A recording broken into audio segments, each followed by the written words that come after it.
السلام عليكم ورحمة الله وبركاته. قلت أطلع معاكم بفيديو مهم جدا جدا بخصوص آخر أخبار نادي الزمالك. آخر الأخبار اتكلمنا الصبح على المناقشات اللي اتكلمنا عليها إن أي لاعب ما يطلعش مجاني. ده اللي ماشيين بيه.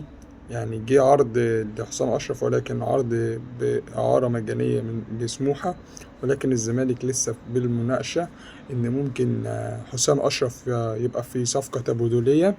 فالإدارة مستنية الدنيا هتمشي إزاي. حتى الآن جون إدوارد شغال على موضوع المدير الفني كويس أوي أوي أوي، وقريب جدا هنسمع اسم المدرب. وقريب كمان يعني كمان لما نسمع اسم المدرب هنسمع ان هو خلاص بيخلص وراكب الطيارة وجاي.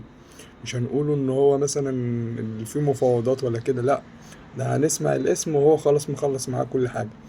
لحد دلوقتي جون ادوارد عامل حتة السرية التامة دي بطريقة حلوة قوي قوي قوي. مفيش حد اعلامي عارف يطلع اسم المدرب ولا اللعيبة اللي الزمالك بيتفاوض معاها بطريقة كويسة جدا. مفيش الا خلاص يوم لما اعلامي اعلن رسمي كان خلاص خلصنا. مين بقى اللي خلصنا فيه؟ احمد شريف. مين احمد شريف؟ لاعب فاركو، المهاجم. لاعب صغير في السن، عنده 22 سنة ولا 23 سنة، ولاعب كويس جدا. ممكن يفيد نادي الزمالك، ممكن طبعا. في لعيبة كتير بنجيبها ما حدش يسمع عنها ولكن بتضرب مع الزمالك، فوارد ان اللاعب ده يتألق في نادي الزمالك ونتمنى ده. ولكن في شكوك في الصفقة دي، ولكن أنا بيعجبني الناس لما تيجي تنتقد الصفقات بتطلع كويسة والله. يعني في ناس بنقول ده هيبقى جامد ومش عارف ايه، وبيجي ما بيقدمش أي حاجة. فممكن يكون يعني اللاعب ده مهم جدا ويبقى حاجز مكان أساسي في نادي الزمالك.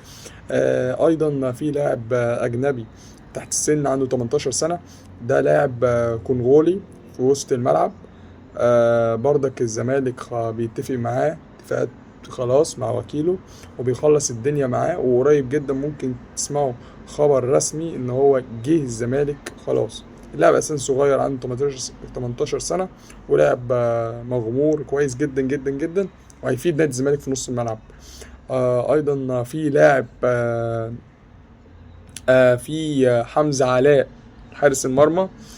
اللي حصل جلسة بين جون ادوارد وحمزة علاء مع وكيله ده، وأقاموا في زايد.